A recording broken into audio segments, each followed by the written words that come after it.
13 குடும்ப ஆன்மீகம்.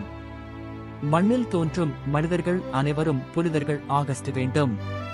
புனிதத்துவம் அடைய மறைக்கல்வி விசுவாச வாழ்வுக்கு நம்மை ஆழமாக அழைத்துச் செல்லும் வழிகாட்டும் கருவி. பல புனிதர்களை, வழிகாட்டிகளை, வீரர்களை, படைப்பாளிகளை, தியாகிகளை உருவாக்கியது நல்ல குடும்பங்களே. விவிலிய பார்வையில் குடும்ப ஆன்மீகம். இறையாட்சியின் மதிப்பீடுகளை குடும்பங்களில் வாழ்வது. குடும்ப ஒழுக்கம். கொலை 3:18 இருந்து 21. பேதுரு எழுதிய திருமுகம் 3:1 இருந்து 7. குடும்பத்தில் நம்பிக்கை என்ற கொடையை உணர்தல். நோவாவின் குடும்பம். தொடக்க நூல் 9:8 இருந்து 17. இறை நம்பிக்கையின் முன்னோடி மரியா. லூக்கா 1:38. இறை நம்பிக்கையின் தந்தை ஆபிரகாம். எபி 17. அன்புறவு. குடும்ப ஆன்மீகத்தின் இன்றியமையாத பண்பு. கணவன் மனைவி அன்புறவு. மத்தேயு 19:5 இருந்து 6. தியாகம். கையளிக்கும் அன்பு. தெய்வீகத்தன்மைன. மத்தேயு 16:26. லூக் 15:22. உரோமையர் 13:12-14. 1 பேதுரு 3:17. விருந்தோம்பல்.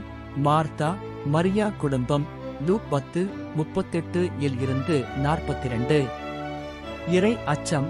மத்தேயு 10:28. யோவான் 14:27. செபம். லூக் 11:13. யோவான் 17. உரோமையர் 8:26 இருந்து 37. நன்றி. 1 தெசலோனிக்கர் 5:18. எபி 13:15. லூக் 7:1 இருந்து 10. மத்தேயு 9:1 இருந்து 8. விசுவாசப்பற்று. யோபு நூல். மாமியார் மெச்சிய மருமகள். ரூத் நூல். 1 உறவால உருவாக்கப்படும் குடும்பம். IW. தாய தந்தை பிள்ளைகள். இறைவனை மையமாக கொண்ட குடும்பம். ஒற்றுமை, அன்பு, சமாதானம். உன் தாயின் பேறுகால துன்பத்தை மறவாதே. சீராக் 7:27. புனித அகஸ்தீன் மனம் திரும்ப அவருடைய தாய் மோனிக்கம்மாள். அவர்களின் வாழ்நாளெல்லாம் செபித்தார்கள். புனித அவிலா தெரசாள். நான் ஒரு புண்ணிய நிலையை கண்டுபிடிக்க என் பெற்றோர்களே எனக்கு உதவி செய்தனர் என்று தனது வரலாற்றில் எழுதி வைத்துள்ளார். ஞானத்தை நீ அடைய விரும்பினால் கட்டளைகளை கடைப்பிடி. ஞானத்தை வாரி வழங்குவார். புனித குழந்தை தெரசாளும் இறைவன் எனக்கு நல்ல பெற்றோர்களை தரவில்லை என்றால் நான் உண்மையிலேயே பாவ வழியில் சென்றிருப்பேன் என்று கூறுகிறார். குழந்தைகளை நீதியிலும் நேர்மையிலும் அன்பிலும் பண்பிலும் வளர்க்கவும், அவர்களது உடல் மற்றும் ஆன்மீக தேவைகளை நிறைவு செய்யவும், கடவுளது கட்டளைகளை கடைபிடிக்குமாறு செயல்படுத்தவும் பெற்றோர்களுக்கு புனித கடமையுண்டு. விசுவாசம். செபம்.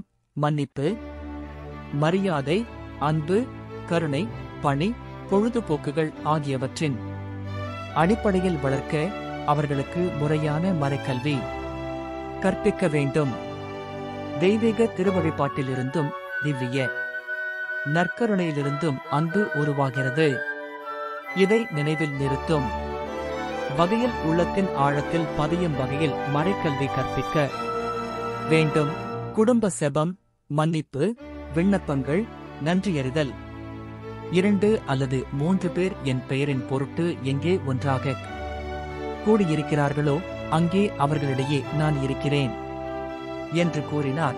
மத்தேயு 18:20. நல்ல குடும்பம் ஒரு பல்கலைக்கழகம் மட்டுமல்ல, அதுவே சமுதாயத்தின் ஆரம்ப பள்ளியாகவும் அமைகிறது. குடும்பங்கள் மீது இறைவன் இயேசு எவ்வளவு அக்கறை கொண்டுள்ளார் என்பதைக் காட்டத்தான் இயேசு தமது முதல் புதுமையை கானாவூர் திருமணத்தில் செய்தார். பல குடும்பங்களின் இல்லங்களுக்குச் செல்கிறார். பரிசேயர் சீமோன் வீட்டிற்குச் சென்றார். லூக் 7:36. சக்கேயுவின் வீட்டிற்குச் சென்றார். லூக் 19:5. மார்த்தா மரியா வீட்டிற்குச் சென்றார். லூக் 10:38. தொழுகை கூட தலைவரான யாயிர் வீட்டிற்குச் சென்றார். மா 5:38. கப்பர்நாகுமில் அவர் ஒரு வீட்டில் முடக்குவாதத்தை குணப்படுத்தினார். மா 2:1. 6 பார்வையற்றோரை ஒரு வீட்டில் வைத்து குணப்படுத்தினார். மத்தேயு 9:28. பேதுருவின் மாமியாரின் காய்ச்சலை குணமாக்க பேதுருவின் வீட்டிற்குச் செல்கிறார். மத்தேயு 6:14. கணவன் மனைவி குழந்தை 3 பேரும் சேர்ந்து செபிக்கும் குடும்பம் பிரிந்து போகாது. செபமே இல்லாத, திருமறை வாசனையே இல்லாத குடும்பத்தில் எப்படி சிறந்த அருள் பணியாளர்கள் உருவாக முடியும்? பிள்ளைகள் ஆன்மீக வாழ்வில், ஒழுக்க வாழ்வில் உயருவதும் தாழ்வதும் குடும்பச் சூழ்நிலையில், குறிப்பாக செப வாழ்வில் அடங்கியுள்ளது. நீங்கள் கடவுளுடைய கோவில் என்றும் கடவுளின் ஆவியார் உங்களில் குடியிருக்கிறார் என்றும் உங்களுக்கு தெரியாதா? ஒருவர் கடவுளின் கோவிலை அழித்தால் கடவுள் அவரை அழித்து விடுவார். ஏனெனில் கடவுளின் கோவில் தூயது. நீங்களே அக்கோவில். 1 கொரி 3:16-17. குடும்பம்தான் நாட்டின் உயிர்நாடி. நோவாவின் குடும்பம் காப்பாற்றப்பட்டதால் குவலயம் காப்பாற்றப்பட்டது. குடும்பங்கள் மீட்கப்பட வேண்டும். இந்த மீட்புக்கு அடித்தளமான திருமண மறைக்கல்வி வழியாக விசுவாசம் ஊன்றப்பட வேண்டும். விசுவாசத்துடன் ஆழ்ந்து செவிப்பதால் அந்த குடும்பம் முழுவதும் மீட்புக்குள் கடந்து வருகிறது. அரசின் அழிவுச் சக்திகளும் இன்று குடும்பங்களை குறிவைத்துள்ளன. குடும்ப கட்டுப்பாடு, குளோனிங், இரவல்தாய், கருச்சிதைவு, கருத்தடை சாதனங்கள், சோதனை குழாய் குழந்தை ஆகியவற்றால் இன்று குடும்ப வாழ்வை சீர்குலைக்கிறது. இந்த சோதனைகளுக்கு நாம் உட்படாதவாறு விழித்திருந்து செபிக்க இயேசு நம்மை அழைக்கிறார். சோதனைக்கு உட்படாதிருக்க விழித்திருந்து இறைவனிடம் வேண்டுங்கள். மத்தேயு 26:41.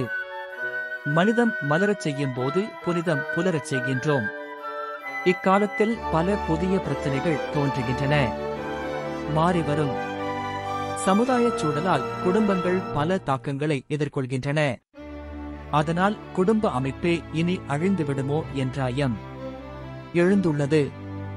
இந்நிலையில் விவிலிய அடிப்படையில் குடும்ப மறைக்கல்வி பல கோணங்களில் விசுவாசத்தின் ஆழமாக மக்கள் மனத்தில் எல்லா நிலையினருக்கும் கட்டாயமாக்கப்பட வேண்டும். குடும்பத்தில் இறைவார்த்தையை வாசித்து வாழ்வாக்குவது, திருப்பலியில் ஒன்றித்து பங்கேற்பது, குடும்பமாக கூடி செபிப்பது, குடும்ப செபமாலை சொல்வது, குடும்பத்தில் பல்வேறு பக்தி முயற்சிகளை செய்வது, பெற்றோர் தங்கள் பிள்ளைகளுக்கு மறைக்கல்வி அளிக்க வேண்டும். வாய்ப்பு கிடைக்கும் போதெல்லாம் மற்றவருக்கு இறைவார்த்தையை எடுத்துரைக்க வேண்டும். பெற்றோர் பிள்ளைகள் தங்கள் வாழ்வினால் மற்றவர்களுக்கு நற்செய்தியாக விளங்க வேண்டும். நீங்கள் பிள்ளைகளாய் இருப்பதால் கடவுள் தம் மகனின் ஆவியை உங்கள் உள்ளங்களுக்குள் அனுப்பியுள்ளார். அந்த ஆவி அப்பா, தந்தையே எனக் கூப்பிடுகிறது. ஆகையால் இனி நீங்கள் அடிமைகளல்ல, பிள்ளைகள்தாம். பிள்ளைகளாகவும் உரிமை பேறு உடையவர்களாகவும் இருக்கிறீர்கள். இது கடவுளின் செயலே. நல்ல குடும்பம் இறைவன் சந்திக்கும் இடம், புண்ணியங்களின் விளைநிலம், இறைவன் உடனிருப்பை உணர்ந்து அனுபவிக்கும் தளம்.